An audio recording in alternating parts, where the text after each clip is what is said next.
we have more scary information about what was going on. Representative Val Demings confirmed to CNN that she believes there was some inside assistance for the Capitol rioters.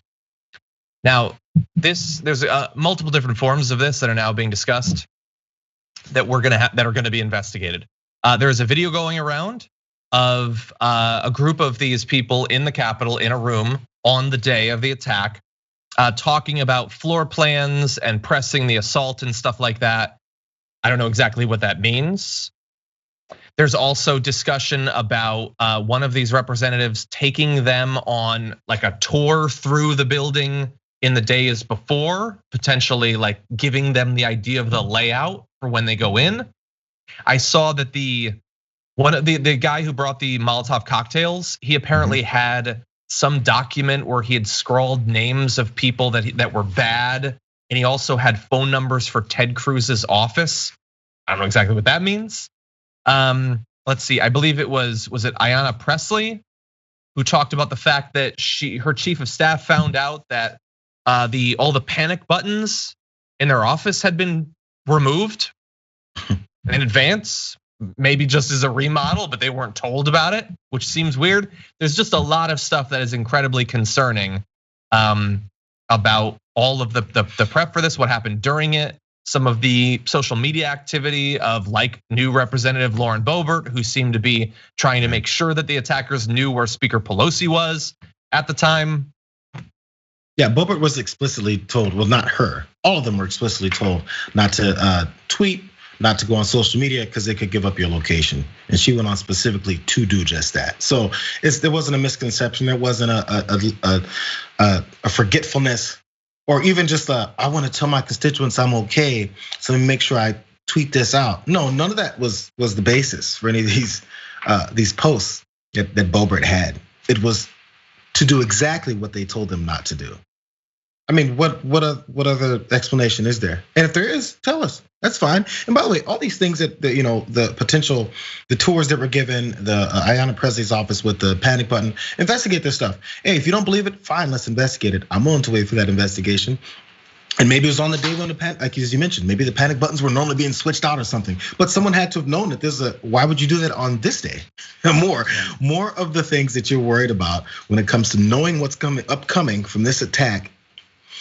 And then the lack of preparation or the wide open doors that were welcomed them in. And we also know there was some of these folks that were Capitol people that had badges and had access were waltzing in, flashing their badges, walking folks in. All this needs to be explained. So if we want to do the whole way conservatives do whenever something goes wrong, when their supporters do, wait and see. Let's wait and see, but let's do something to see what we're gonna see. Let's not wait and see and then do nothing. What are we looking to see? Let's investigate this and see what happened. It has to be cleared up because there's way too much unrest and way too many people that don't believe in the security of our country anymore.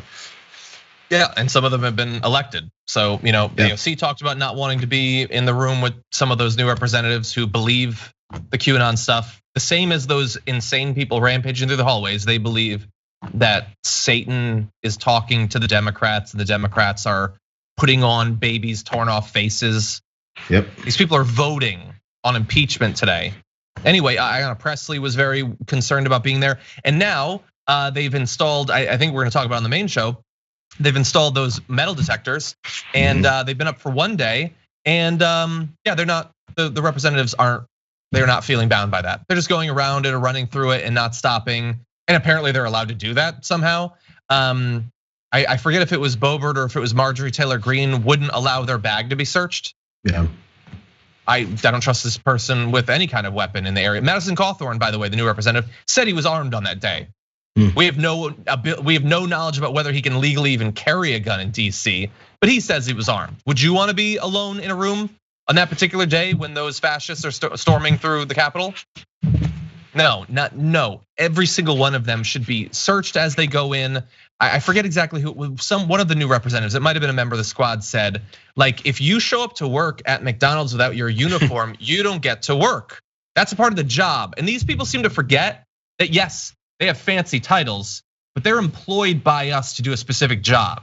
Okay, and they go from like thanking the police for protecting them to like a few hours later tweeting, how dare they ask us to go through these sorts of things? Well, that's what the cops, remember those cops that were heroes that were protecting you? They say this is necessary and you're not gonna comply with it. Louis Gohmert thinks he's too good for that.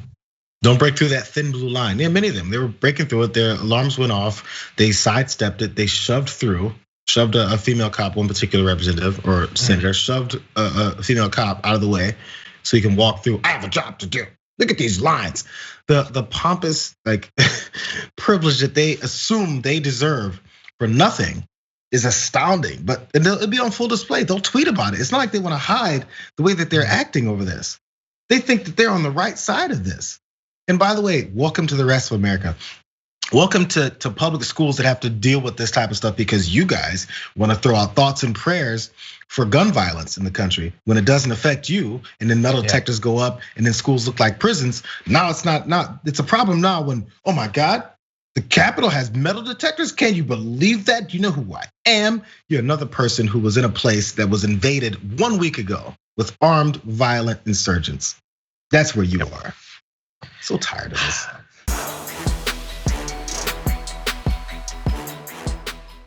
For more political news breakdowns, interviews, stories of activism, and me trying my hardest to care about the occasional big celebrity news story, subscribe to our YouTube channel at youtube.com/The Damage Report. And you can ring the bell wherever it is so you don't miss anything.